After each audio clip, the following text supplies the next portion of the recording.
வேண்டிய ஒரு நிலையில இருக்கிறாங்க இஸ்ரவேல் தேசம். இப்ப இதெல்லாம் நடக்கல. எப்படி 21ஆம் தேதி முடிவு வரும் என்ன சொல்லுங்க?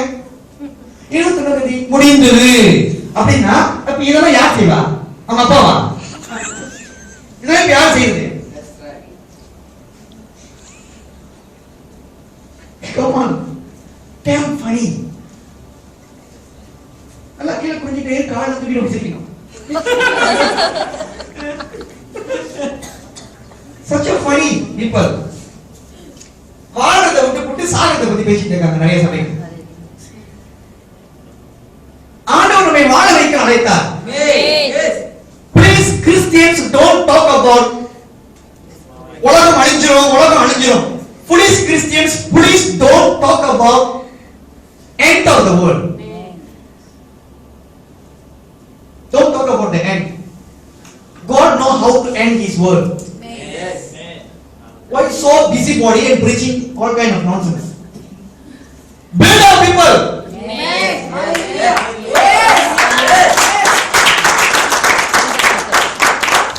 Amen. வாழ்க்கையில இதுவரைக்கும் பிறந்ததிலிருந்து ஒன்னையுமே சாதிக்கல. மக்களை சாதனையாளர்களாய் மாற்றுவோம். மரணம் வரும்போது வரட்டும். எல்காயின் எல்கினைன் 2 நதிகளும் இணைக்கட்டும். இன்னும் பெரிய வேலைகள் செயல்படவில்லை. அது கூட அழிஞ்சு போயிடும். இந்த உலகம் அழிஞ்சிரும் சொல்றதெல்லாம் சோம்பேறித்தனமான மக்கள். சோம்பேறி ஒன்னாத ஒரு சோம்பேறி உலகத்திலேயே அழிஞ்சு போகுது. உலகம் அழியும்.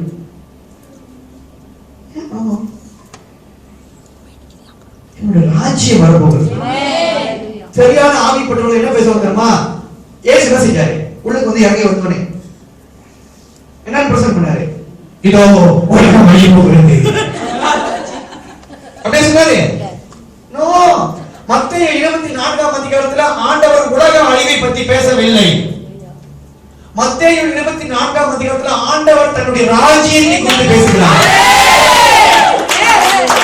ஆமென். நல்லா கவனமா கேட்டீங்களா? நல்லா கேட்டீங்க. மத்தேயு 24ஆம் அதிகாரத்துல இயேசு தன்னுடைய ராஜ்யம் உலகத்துக்கு வர போகிறதாகவும் உலகத்தின் ராஜ்யம் முடிய போகிறதாகவும் பேசினார். உலக அழிவை குறித்து ஆண்டவர் பேசவே இல்லை. உலகம் அழிய போகிறது கிடையாது. சாத்தானுடைய ராஜ்யம் ஆளுகை இன்னைக்கு இருக்கிற நம்முடைய கவர்மெண்ட், அந்த system of the world, everybody say system of the world, the democracy system of the world is going to end. நல்லா தெளிவா கேளுங்க. 24ஆம் அதிகாரம் திருப்பிக் கொள்வோம். 24ஆம் அதிகாரம் மத்தேயு 24ஆம் அதிகாரம். I'm going to give you some very important tips here. Listen, மத்தேயு 24ஆம் அதிகாரம் வாசிங்க. நீங்க வாசிக்கிறீங்களா நான் வாசிக்கட்டா? மத்தேயு 24ஆம் அதிகாரம் நல்லா கவனமா கேளுங்க. 14வது வசனத்தை வாசிப்போம். ராஜ்யத்தினுடைய நல்லா கேளுங்க. ராஜ்யத்தினுடைய இந்த சுவிசேஷம், இந்த என்னதுடைய ராஜ்யம், பத்துனி எதனுடைய ராஜ்யம், தேவனுடைய ராஜ்யத்தினுடைய இந்த சுவிசேஷம் பூலோகம் எங்கும் உள்ள வந்துச்சா? இயேசு கிறிஸ்துவின் ராஜ்யம் உலகம் எங்கும் வந்துச்சா இல்லையா? இன்னும் வரலையே. இயேசு கிறிஸ்து சொன்ன மாதிரியே நம்ம ராஜ்யம் செயல்படுத்தி இருக்கோம் இல்லையே. இயேசு கிறிஸ்து ராஜ்யம் கிங்டம், ராஜா மக்கள் அப்படின்ற ராஜ்யம் உலகம் எங்கும் அறிமுகப்படுத்தப்படும் அப்படின்னு அர்த்தம். இந்த இயேசு கிறிஸ்துவின் ராஜ்யம் உலகம் எங்கும் சகல நாடுகளுக்கும் அறிமுகப்படுத்தப்படும். இன்னைக்கு உலகத்தில் இருக்கிற பல நாடுகள் மக்கள் ஆட்சியை கொண்ட நாடுகளாக இருக்கின்றன. ஆனால் இயேசுவினுடைய ராஜ்யம் அரசாட்சி. மக்கள் ஆட்சி போய் அரசாட்சி வர வேண்டும். இனி ஓட்டு போடுற சிஸ்டம் இல்ல, ராஜா இருப்பார், மக்கள் இருப்பாங்க. அப்படி என்ற இந்த சுவிசேஷத்தின் மெசேஜ் அல்லது செய்தி உலகமெங்கும் எல்லா நாடுகளுக்கும் அறிமுகப்படுத்தப்படும். அப்போ அறிமுகப்படுத்தப்பட்டு அதை ஏற்றுக்கொள்கிற வேளையில என்ன வாசிக்க சிஸ்டர் 14ஆம் அதிகாரம் சகல ஜாதிகளுக்கும் சாட்சியாக பிரசங்கிக்கப்படும். சகல சாட்சியாக பிரசங்கிக்கப்படும். அப்போது முடிவு வரும். கவனமா கேளுங்க. தமிழ் வாசிக்கிறவங்க கவனமா கேளுங்க. அப்பொழுது முடிவு வரும் அப்படின்னு போடல. அப்போது முடிவு நான் போட்டிருக்கேன். Listen to me very carefully. அப்பொழுது அப்படின்னா அந்த பொழுதுன்னு அர்த்தம். அப்படின்னா உலக வழியை குறித்து பேசுறான்னு அர்த்தம். ஆனா இங்க அப்பொழுது அப்படின்னு சொல்லாம அப்போது, அப்ப அது, அப்போ அது, சொல்லுங்க எல்லாரும். அது எது? உலகத்தினுடைய ராஜ்யம் முடிவுக்கு வரும். பொழுது முடிவு வராது.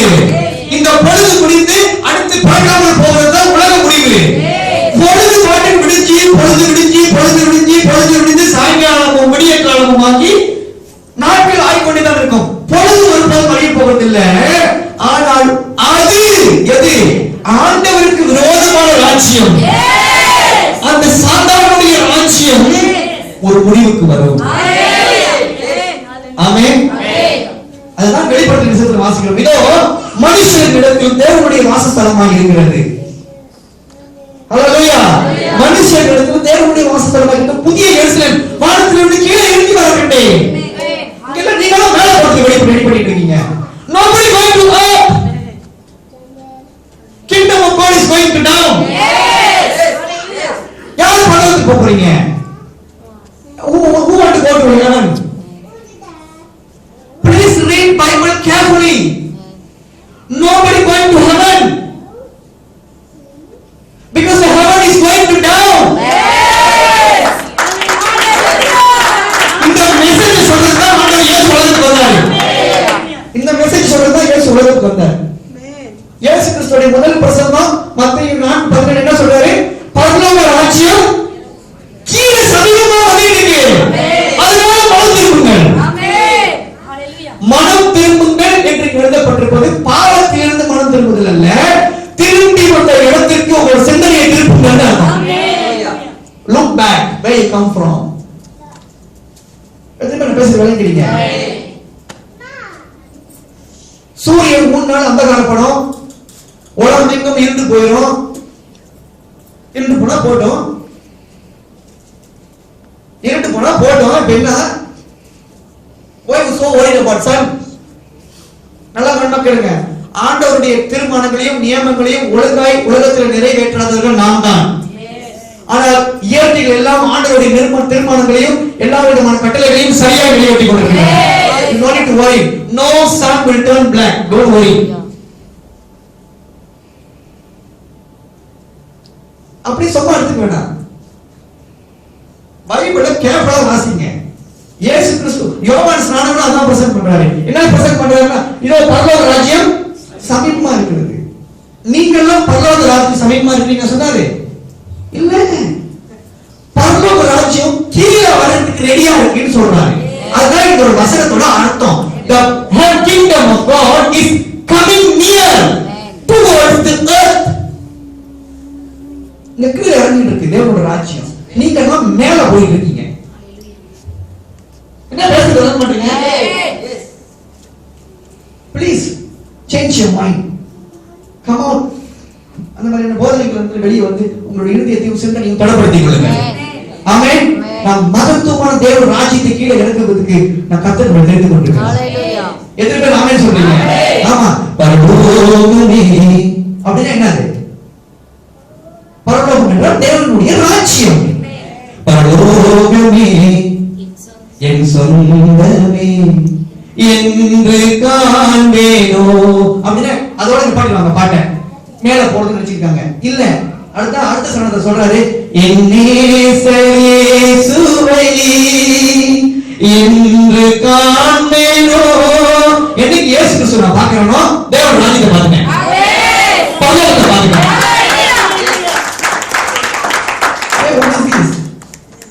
There is no such things. Please believe me. அப்படிதான் வசனம் சொல்லுது. ஆமென். ராஜ்யத்தினுடைய இந்த சுவிசேஷம் என்பது நற்செய்தி. ராஜ்யத்தினுடைய இந்த சுவிசேஷம் உலகம் எங்கும் அறிமுகப்படுத்தப்படும், எல்லாருக்கும் சொல்லப்படும். இப்படி ஒரு ராஜ்யம் உண்டு. Why not you follow this kind of government? ஏன் இந்த மாதிரியான ஒரு கவர்மெண்ட் நீங்க பீட் பண்ணக்கூடாது? அப்படி ஒரு நாட்டில் வரப்போகுது, அது உலகம் எங்கும் அறிவிக்கப்படும். சாட்சி யாய் அப்படின்னு போட்டிருப்பது, சாட்சியாய் போட்டிருப்பது ஒவ்வொரு ஆண்டவர் ரட்சிக்கப்பட்ட ஒவ்வொரு பிள்ளைகளை குறிக்கிறது. Witnesses. You and me are the witness of God. Amen.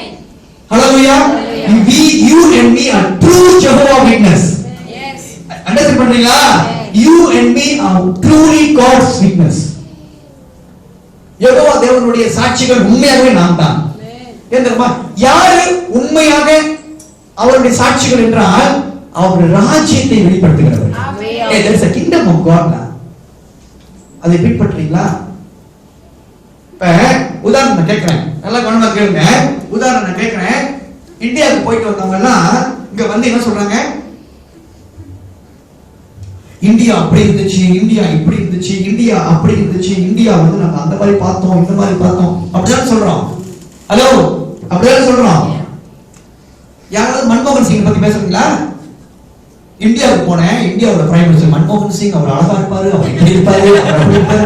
Nobody speak about மன்மோகன் சிங். நாட்டை பத்தி தான் பேசுறாங்க. நாட்டுக்கு போனோம், நீங்க அந்த பேச்சை கேட்டு அந்த நாட்டுக்கு நீ இந்தியாவுல போய் இறங்கணும்னா அங்க தெரிஞ்சு கொள்வீங்க இந்தியாவுடைய பிரதமர் மன்மோகன் சிங் என்று. Speak about the kingdom of God first. தேவனுடைய ராஜ்யத்தை குறித்து பேசுங்க. ராஜ்யத்துக்கு உள்ள வந்த ஜனங்கள் ராஜ்யத்துல ராஜா இயேசுவை தெரிந்து கொள்வார்கள்.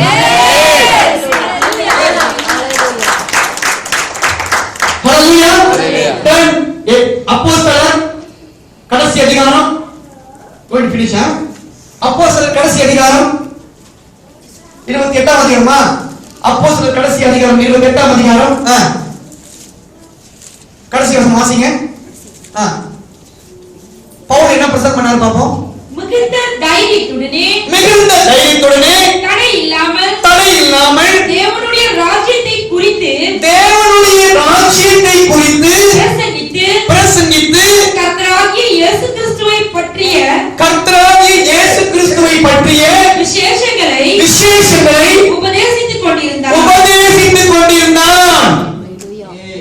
முதல்ல ராஜ்யம், அப்பதான் இயேசு கிறிஸ்து பத்தி பேசலாம். ஏன் தெரியுமா? நீங்க கேளுங்க, ராஜ்யம் தான் உங்களுக்கு முதல்ல பார்க்கணும்.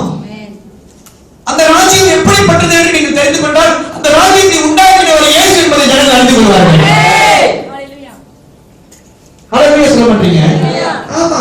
பவுல் எங்கேயுமே உலகம் அழிஞ்சிரும் கவனமா இருங்கள், உலகம் அழிந்து போகுது, எல்லாரும் சொத்துக்கள் எல்லாம் விட்டுவிடுங்கள், எல்லாரும் 21ஆம் தேதி 12ஆம் மாசம் காத்திருங்கள், சூரியன் அந்தகாரப்படும், அதை பார்த்துக் கொண்டே இருங்கள், உங்கள் கையின் கண்கள் அழிந்து போய்விடும்.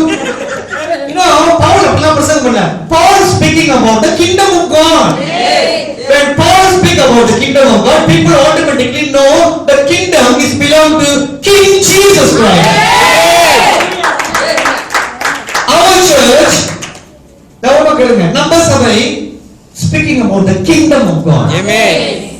When the kingdom of God come, kingdom kulla king irukkaru. Yes. God bless you.